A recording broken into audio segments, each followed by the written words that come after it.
Should we fear AI? Experts say yes. More MLK files are released. Harvard sues Trump. And Trump's shocking medical diagnosis. Then more on this week's America Uncovered headlines. Welcome to America Uncovered. I'm Chris Chappell. There's a lot to worry about when it comes to AI. Lost jobs, exposure to misinformation, the rise of Mecha Hitler, and even apparently blasphemy, as shown by this AI-generated video of Jesus. Read your Bibles, kids. Specifically the God Bless the USA Bible, the only Bible endorsed by President Trump. That's not blasphemous, probably. But one thing we don't have to worry about is AI getting out of control. What's that, Shelley? Oh, top AI scientists are warning that things with AI soon might get out of control. 40 scientists from OpenAI, Google, DeepMind, Meta, and Anthropic co-authored a paper warning that AI's chain of thought monitorability may soon vanish. See, the way it works right now, we can watch an AI's thought process because it writes it out for us in languages we understand. This is important because then researchers can find and fix errors. However, scientists have seen AI models begin to use shortcuts, which is making them harder to understand.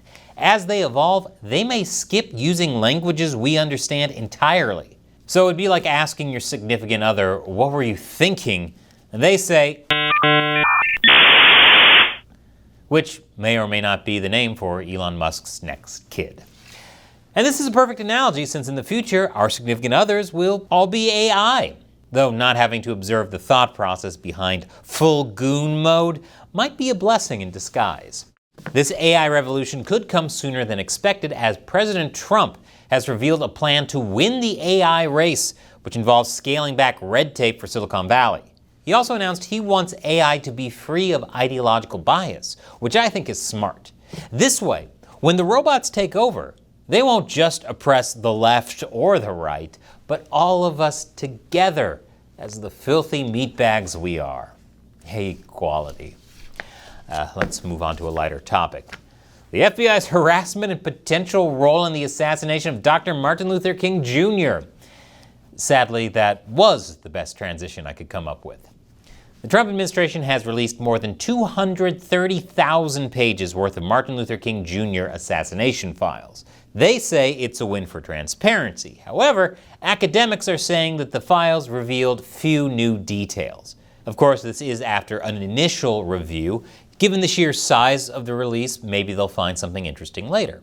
However, these documents were released despite the objections of Martin Luther King Jr.'s family. After all, what's being released are FBI files, and the FBI wasn't exactly nice to King.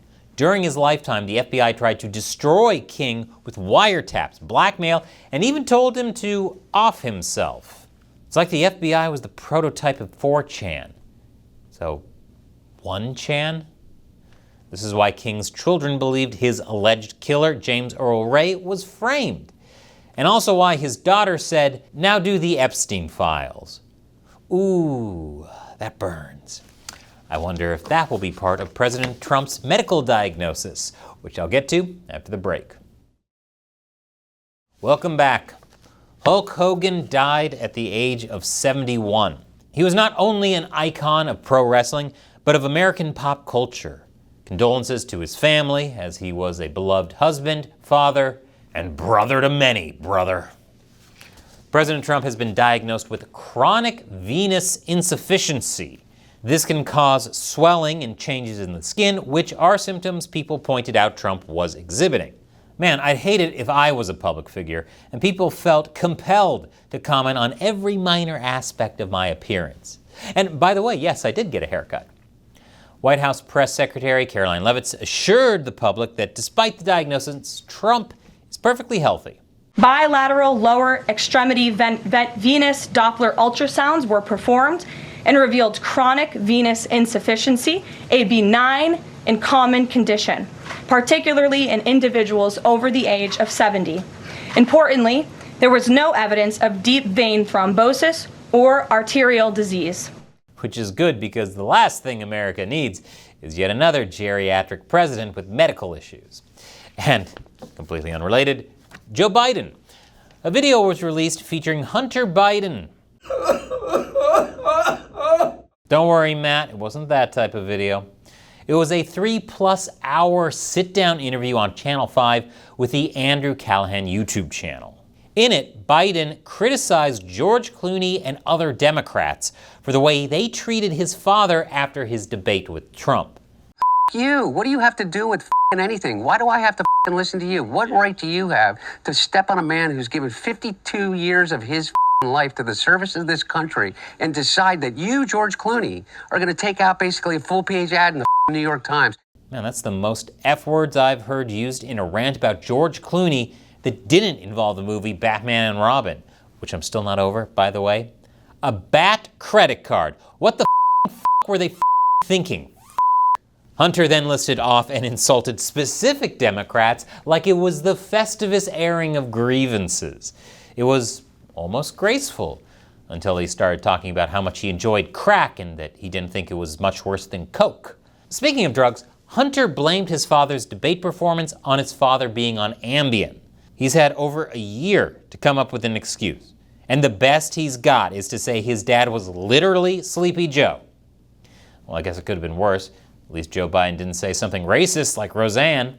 Actually, maybe that would explain this. You have a problem figuring out whether you're for me or Trump, and you ain't black. Ambien really needs to put that on a list of side effects. Speaking of things that are bad for your health, the Department of Health and Human Services have announced they're going to reform the organ transplant system after an investigation revealed donors showed signs of life.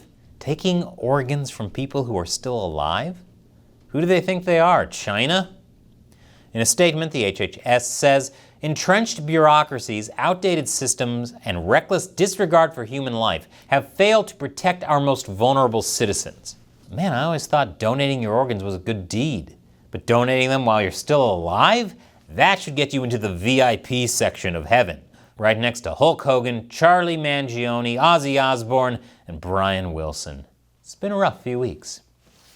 Lawyers for Harvard and the Trump administration met in court over Trump's decision to strip billions in federal research funding from the university. The Trump administration says it did this in an effort to fight anti-Semitism on campus. The judge challenged the Trump administration, calling their case cooked up. The funding cut from Harvard was medical research funding, and the judge asked how that would help battle anti-Semitism.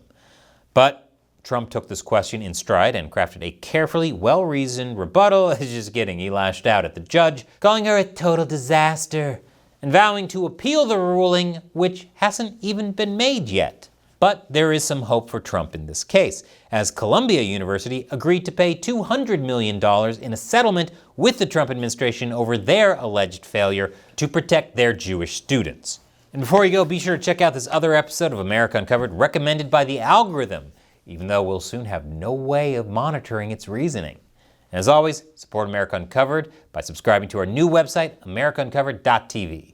Once again, I'm Chris Chappell. Thank you for watching America Uncovered.